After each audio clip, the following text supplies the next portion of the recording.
Gannon, gentlemen and gentlewomen of the YouTube. Hey, imagine if I changed my intro to that. How's it going, lads? Marshall here, and welcome back to another review today. Now, I've seen your comments everywhere.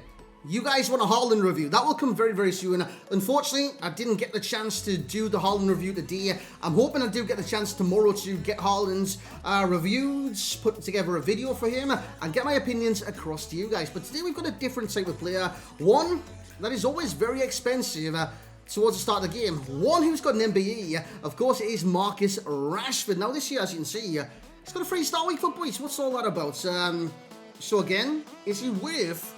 I think he's like 150k minimum, by the way, on the PlayStation right now. You can see that as well. 100k on the Xbox. Is he worth that with a 3-star week? But that's basically what we're going to delve into and find out today. So lads, if you do enjoy, you know what to do. You bring that hype, you smash that like, you subscribe to the channel if you're brand new around here, and make sure that you drop your comments in the comment section below to kind of suggest which players you want reviewed.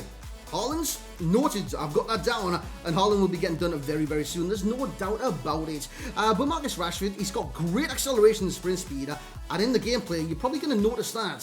First and foremost, he's so quick on this game, it is almost ridiculous at times. Good agility 84, it's not too bad, it's not too terrible. That's actually brilliant for start game, 86 dribbling as well, plus 10. I did use an engine chem style on him, which... enhanced the balance, agility, even the pace, man, and the dribbling as well. Even some of his passing stats. He's got 92 shot power. Yes, you already know how to strike a ball with this man. Power or finesse. Everyone seems to do finesse on this game. I've got 83 finishing, and as far as curve goes, he's actually 83. His crossing's not even that bad. He is the left winger, of course. So if you want to kind of stand up to the back post or even the centre of the net, so if you've got like a target man at striker, Rashford is very well capable of that. He's also got 86 stamina, 75 strength, 73 aggression. You look at those two, that's not even that bad. That's not even bad whatsoever. The player traits, if I can say that right. He's got 3 of them boys: power, free kick, flair, and team player. Power free kick is exactly what it says in the tin. Team player, go for handshakes or something like that at the start of the game, if restrictions do not apply.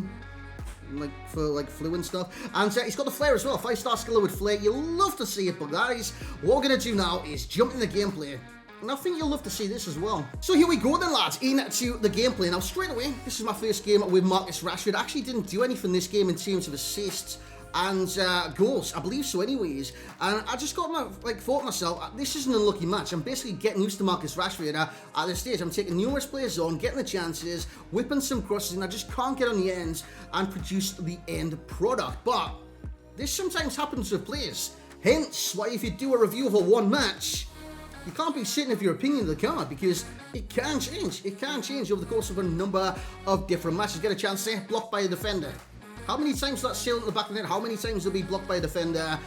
In one game, probably that's it. That's all that's going to happen. But in different games, defender's position will be different. So your opinion on a player could definitely change. One game for me, it is one game not enough, you know what I'm saying? Get a chance here with Rashford. Great save again by Martinez. I think that's the Aston Villa goalkeeper who was in nets for... Marcus Rashford when he blazed the penalty over the bar. Good for this. Again, another fantastic save. I need to try him out, man. He's absolutely fantastic. We get a chance here. We got Saka with the ball down the centre. Nice ball into Harry Kane's toes from Bernardo Silva. And then he's in behind the defence. Marcus Rashford with the chance. I went for like a tap that time. I didn't go for power, but the rebound, it kind of did fall to Kane. So again, if I could take anything away from the match, very quick, very agile, and his dribbling was fantastic, along with like the 5-star skills. And again, look at this, man. He's so tricky, and when it comes down to that, he can do it. And what I mean by that is put the ball in the back of the net, which I wasn't getting that kind of end product from the first game. Because, hey, it was one of those games. Sometimes it happens in football, sometimes it happens in football games. And then from then, everything was going in, lads. We hit a finesse from the edge of the area there. You see how much power's on that finesse? Now, I know fine well right now, if you green sign finesses, you're probably going to score 10 times out of 10, if not 9 times out of 10. I don't green time shots. It's too, it is easy, right? It's a way to score basically all the time. Why take advantage of that? You know what I'm saying? If I was to promote to you guys to green time everything, do all the broken stuff, that's going to ruin everyone's gaming experience for literally everybody, you know what I'm saying? The more people hear about it, the more people's going to do it. So why would I do that? Why would I do that? I'm just going to showcase what he's good at in-game when it doesn't come down to broken things on the game. So, yeah, Rashford's great. He can finesse it, he can volley it, and he's dribbling. Like I said, he's lightning quick as well. We've got the 5-star skills amongst the pros, the pace, which it needs to be said. This guy's one of the fastest players I've used so far, and I know he's 6'1". I know I've used a lot quicker players. He just feels so responsive, so quick, and so agile on the ball, which is bizarre given that he's got 84 agility, but it just feels that way. He feels absolutely fantastic. And I'm sure in this review, even more clips will showcase just what he can do from time to time. That ball in the area wasn't that good on that occasion. We actually did win the ball back eventually. We actually switched it to the left-hand side of the pitch, threw a ball to Rashford.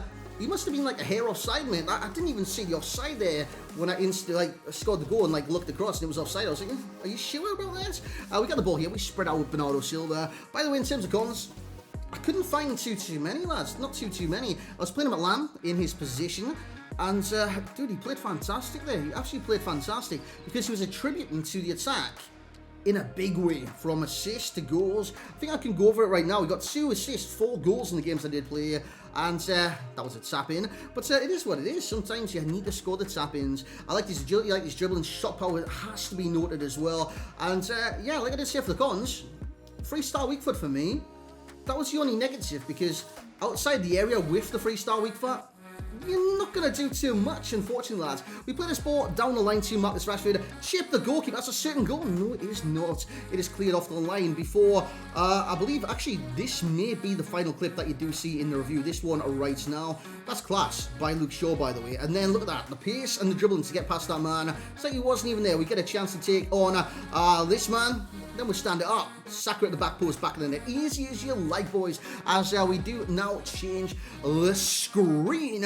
And we'll go into the overall, the value for coins, the enjoyment rating, of course, and the similar plays. But first, of course, we want to talk about the heat maps, which I do have for Marcus Rashford today. You can see, even as a lamb, he cuts in field a lot, doesn't he? So he kind of... It's also almost like an advanced left centre midfielder. He kind of utilises that role, but you can see the yellow near the striker as well. It's like... He's coming back and then he's bursting forward at his pace, and he's played almost second striker, like left forwards and a left centre attacking midfielder all in one, and a lamb and a left midfield. Honestly, it's fantastic the amount of ground he actually does cover, and with 86 stamina, covering that much ground, he kind of needs that stamina as well. So, yeah, I actually really enjoyed this card. The players I would liken him to is a Di Maria, and I know what you're saying. He's left-footed, but guys, he's basically like a left-sided, right-footed Di Maria. Does that make sense? I think it makes sense. Di Maria's normally got 5-star skills, a weak foot, and Rashford, very similar, just with a different weak foot and on a different side of the pitch. So it's similar if you couldn't side with a Di Maria as it is to a Marcus Rashford. Of course, body types and stuff like that, probably not that similar. But in terms of that, definitely. Saint-Maximin, of course, Premier League, left midfielder. There will be comparisons given they both have 5-star skills.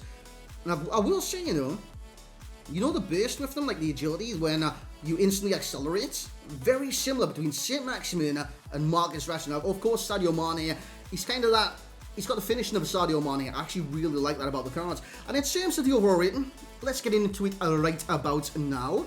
8.6 from myself. Of course, this is one of the better cards I've used so far in terms of price. And I will say that the price. But he's also one of the better cards I've used in terms of every stat that you see translates over in the game, and he actually performs to each and every single one of those stats very well as well, might I say. Honestly, he was quick, he was responsive, he was clinical when the time did come to be clinical. A lot of shots that you see in the first game was me getting used to the cards, me getting used to the angles, me getting used to the shot power, and the shot types to kind of try and take on Marcus Rashford. And I spent a lot of that game trying these dribbles, different dribbles, see if I could get past this man, that man, the other man, the angles to dribble inside the box. And by game 2, and even game 3, I'd already figured that out. And I was flying from there on in. In terms of value for coins, he is quite pricey right now. You're looking at 150 plus on the PlayStation, 100k plus on the Xbox. You could get a lot cheaper right now on the left-sided, left side of the pitch, not left-sided pitch. But Saint-Maximin, I think you're looking at 20k plus already for that. Sterling, another expensive player. You know what I'd go for? Like a Jack Grealish. If you want someone cheap that's great at left, like attacking mids, and even at cam, Jack Grealish is a man. Jack Grealish is definitely a man. So we'll say 6.8 value for coins. I think it's a little bit too much right now. Yeah, it's a little bit too much. But at the start of the game, Rashford is always pricey. I think the enjoyments, that's what I got most out of this card. Yes, he's got a 3-star weak for it, but he's exhilarating. He's electrifying when it comes to bursting past players with his skills, with his pace. And all together, like, he's a very good player in this game. You've seen the volley, you've seen the finesse, and you've seen the dribbles in this review. So 8.6, 6.8, and a 9.0 for overall value and enjoyment. Guys, I hope your enjoyment was a 10 out of 10 for this video. See what I've done there? You see what I've done? But guys, thank you very much for watching. If you have enjoyed, make sure to like the video. Haaland's, that hasn't gone unheard of, boys. I know you want the Haaland review, and I'll get that as soon as I humanly can. Which I do hope we have it tomorrow for you guys. So again, if you have enjoyed, make sure to like the video, subscribe to the channel if you're brand new around here. Make sure you check out the Road to Glory as well. We're uploading kind of midday to 2 PM every single day. And dude, you want to see today's episode. We made some progress, boys. But thank you very much for watching. A like, a comment, subscribe. How are you guys doing? Let me know in the comments, and I will catch you all next time.